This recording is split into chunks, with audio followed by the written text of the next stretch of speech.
नमस्कार दोस्तों, स्वागत करता हूं मैं आप सभी का आपके अपने YouTube चैनल इंटेंसिटी पर।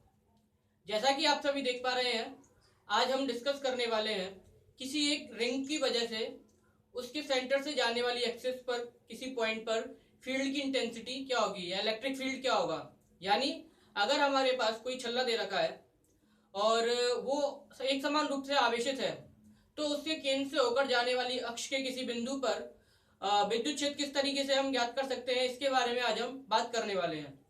चलिए स्टार्ट करते हैं हम आज की अपनी वीडियो। जैसा कि आप सभी देख पा रहे हैं, यहाँ पर एक गोलीय छल्ला यानी एक सर्कुलर रिंग दे रखी है। सर्कुलर रिंग में हमने एक इनर साइड बनाई है और एक अपर साइड बनाई है, यानी एक अंदर का लेयर दिख रही है आपको और एक बाहर की लेयर दिख रही है। इसका कारण क्या है, इसको हम एक फिगर की तरीके से समझ सकते हैं। जैसे जनरली हम जो हाथ में अंगूठी पहनते हैं उसमें दो सरफेसेस आप देख सकते हैं। एक तो वो जो आपकी उंगली को टच करती है, ठीक है, और एक वो ऊपर वाली सरफेस जो एटमॉस्फेयर के कांटेक्ट में रहती है।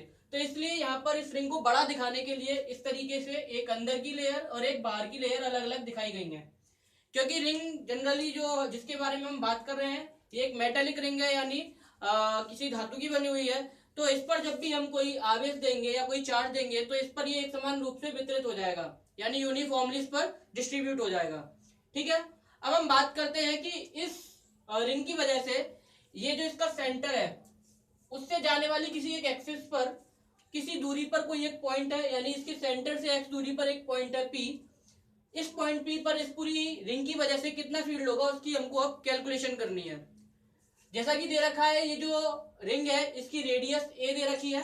ठीक है, अब हमने क्या किया, इस रिंग पर एक छोटा सा चार्ज का एलिमेंट लिया है जिसका चार्ज डी क्यू हमने माना है।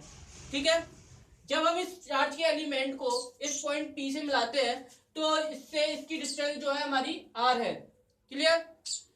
अब जैसा कि आप देख पा रहे हैं, ये ए आर और एक्स ये तीन लाइन मिलकर एक राइट एंगल ट्राइंगल को बनाती है, यानी एक समकोण त्रिभुज को बना रही है। जहां पर आर तो इसका हाइपोटेनियस है यानी कर्ण है, और एक्स बेस है, और ए इसका परपेंडिकुलर यानी लंब है, यानी ये आधार ये लंब ये कर्ण। ठीक है, क्लियर है।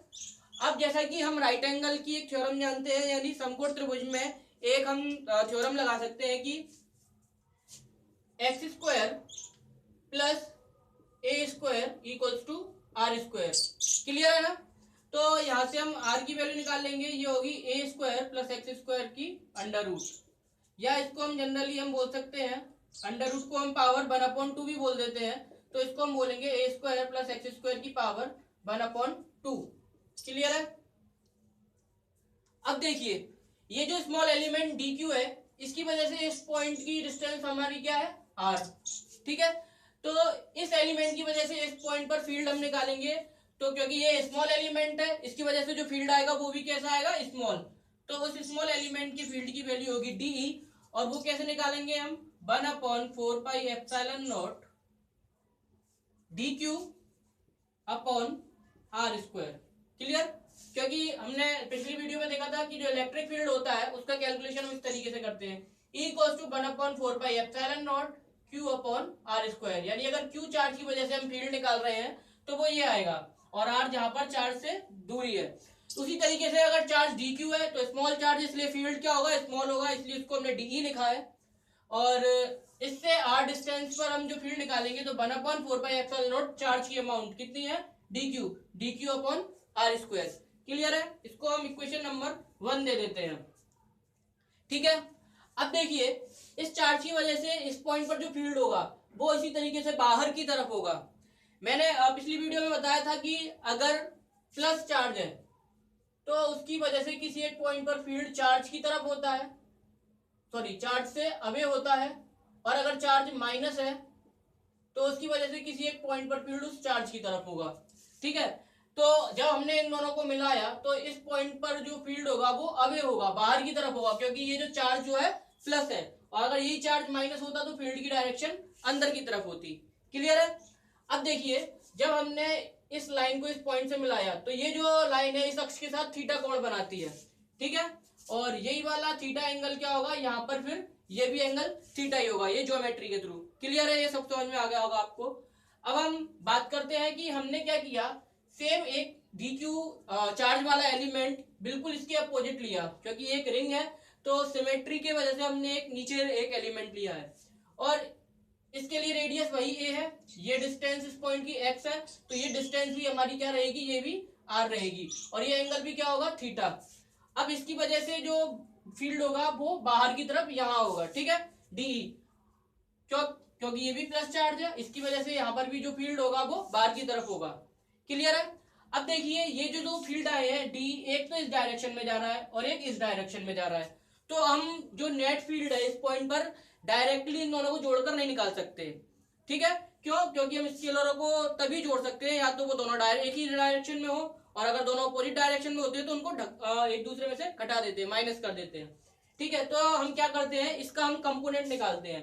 कंपोनेंट कैसे? इसका एक कंपोनेंट तो इस एक्सिस पर और एक कंपोनेंट परपेंडिकुलर एक्सिस पर। तो एक चीज देखिए, ये आपको पता है कि जैसे अगर कोई वेक्टर ए किसी एक्सिस के साथ थीटा एंगल बनाता है तो उसकी यहाँ पर वैल्यू तो ए कॉस थीटा होगी और परपेंडिकुलर वैल्यू ए साइन थीटा होगी।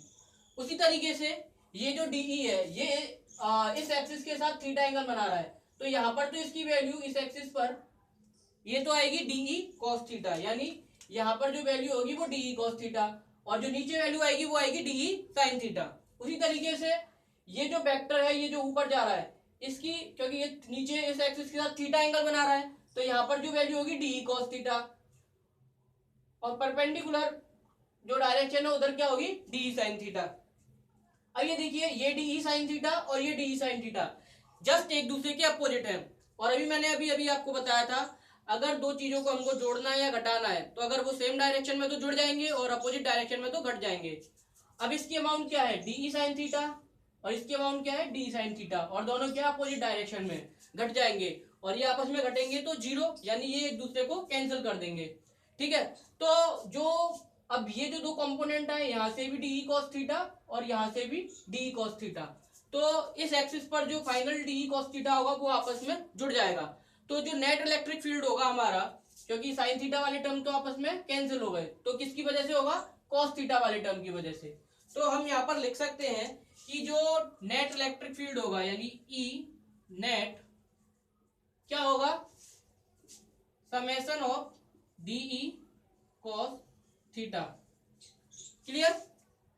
या इसको हम समेशन ना लिख के हम इसको हम इंटीग्रेशन के टर्म में भी लिख सकते हैं, ठीक है, हम इसको इस तरीके से भी लिख सकते हैं, integration of dE cos theta, ठीक है।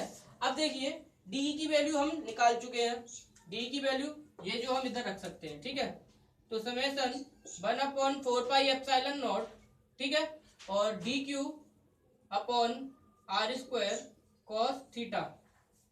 अब देखिए 1/4πε0 कांस्टेंट है, आर स्क्वायर डिस्टेंस है, ठीक है, ये तो इस समेशन के बाहर आ जाएंगे, और समेशन किस पर अप्लाई हो जाएगा, हमारे सिर्फ डी क्यू पर, यानी समेशन उस चीज पर अप्लाई होगा जिसको हमको देखना है, ठीक है। हमने क्या किया था, इसमें से स्मॉल एलिमेंट किसका लिया है, चार्ज का लिया है, हमको पूरा चार्ज निकालना पड़ेगा, तो समेशन किसके ऊपर होगा, चार्ज पर जाएगा, तो ये आ जाएगा 1/4πε0 1/r² कॉस थीटा और समेशन ऑन डी क्यू। अब देखिए माना कि हमने इस पूरी रिंग पर जो टोटल चार्ज है हमारा Q है, इसको हम कैपिटल Q मान लेते हैं, तो समेशन ऑफ डी क्यू क्या होगा, Q, क्योंकि डी क्यू हमने क्या लिया था, इस चार्ज का एक छोटा सा पार्ट लिया था, और जब इस पूरे पर टोटल पर चार्ज कैपिटल Q है तो समेशन डी क्यू की वैल्यू क्या आ जाएगी, हमारी Q आ जाएगी, ठीक है। इसको यार साफ करते हैं।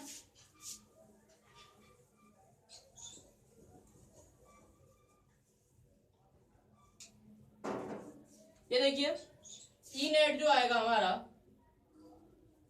ये आएगा 1/4πε0 1/r², ठीक है, और सिग्मा डी क्यू की वैल्यू आ जाएगी हमारी Q और कॉस थीटा।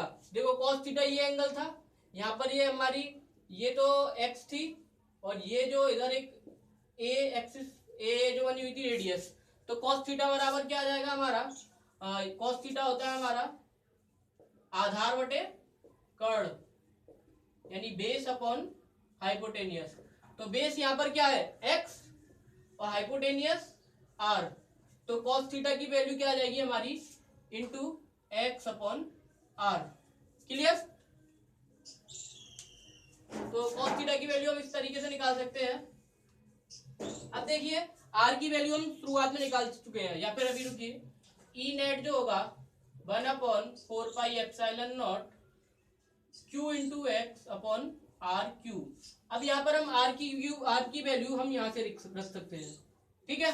और r की वैल्यू यहाँ से रखने के बाद ये जो हमारा फाइनल एक्सप्रेशन आएगा E net equals to 1/4 pi epsilon not q x upon r की वैल्यू क्या है, a square plus x square की पावर 1/2 और उसकी पावर 3, तो ये आ जाएगा a square plus x square की पावर 1/2 फिर उसकी पावर 3।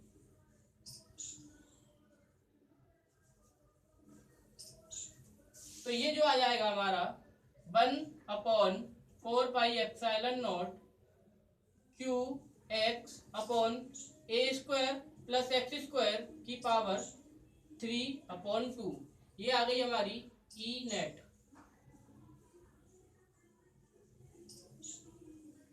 ये हमारी किसी एक रिंग की वजह से उसकी एक्सिस पर एक्स दूरी पर, यानी क्या था हमारा स्ट्रक्चर हमारी इस तरीके से थी, ये एक रिंग थी, ठीक है, इसकी वजह से ये एक्स डिस्टेंस थी, ये इसकी ए रेडियस और ये आर ये डिस्टेंस। तो इस रिंग के सेंटर पर एक्स डिस्टेंस पर जो एक्सिस है इस पर हमारी जो इलेक्ट्रिक फील्ड की जो वैल्यू आएगी वो हम इसके थ्रू कैलकुलेट कर सकते हैं, ठीक है। अब मैं बोलूं कि इसके सेंटर पर, यानी इस रिंग के सेंटर पर यहाँ पर फील्ड की वैल्यू क्या होगी, तो सेंटर का मतलब क्या है, ये वाला पॉइंट शिफ्ट होकर यहाँ आ जाएगा। यानी अगर इस पॉइंट को मैं कम करते चलूँ, मैं बोलूँ कि इधर फील्ड निकालिए, फिर मैं बोलता हूँ इधर फील्ड निकालिए, फिर मैं बोलता हूँ सेंटर पर निकालिए, तो ये x क्या है, पहले x इधर तक आएगी, x इधर तक आएगी, बिल्कुल पॉइंट यहाँ पर आ जाएगा, यानी x equals to 0 at center, यानी एट x इक्वल्स टू 0 केंद्र पर।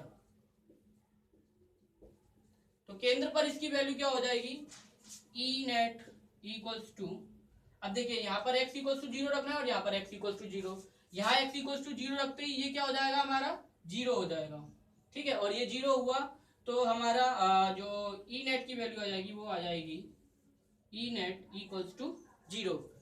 क्लियर है, समझ में आ गया होगा, ठीक है।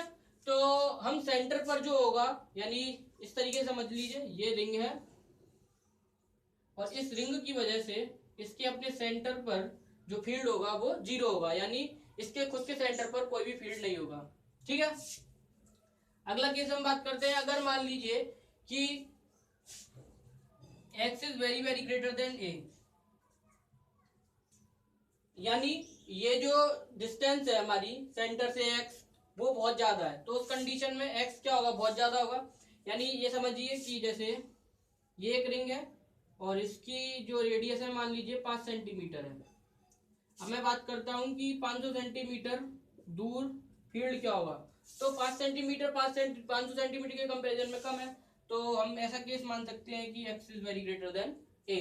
तब उस कंडीशन में क्या होगा, ठीक है, तो ई नेट बराबर आ जाएगा हमारा 1/4 pi epsilon not q x upon, इस कंडीशन में a ऑलमोस्ट 0 के बराबर हो जाएगा, यानी इसको हम नेग्लेक्ट कर सकते हैं, तो ये आ जाएगा एक्स स्क्वायर की पावर 3/2, ठीक है।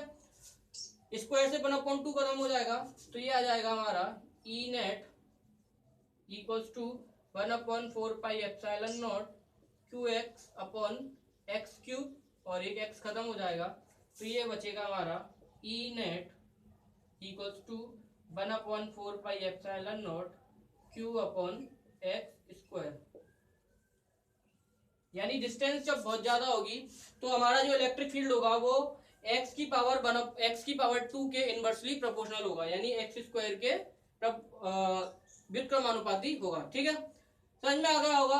तो आज की इस वीडियो में हमने एक टॉपिक किया है जिसमें हमने बात की है कि किसी एक यूनिफॉर्मली चार्ज रिंग की वजह से, यानी एक समान रूप से आवेशित छल्ले या इसको हम बलय बोल सकते हैं, की वजह से उसकी अक्ष पर किसी दूरी पर फील्ड क्या होगी। अगले टॉपिक में हम इसके आगे के जो टॉपिक है जैसे डाइपोल यानी द्विध्रुव, और डाइपोल की वजह से एक्सियल और नॉन एक्सियल केस पर इलेक्ट्रिक फील्ड क्या होगा, इसके बारे में बात करेंगे। अगली वीडियो तक मेरे साथ बने रहिए, और वीडियो अच्छी लगे तो लाइक सब्सक्राइब और जरूर कीजिए, और कुछ समझ में नहीं आता है तो कमेंट कीजिए। तब तक के लिए गुड बाय।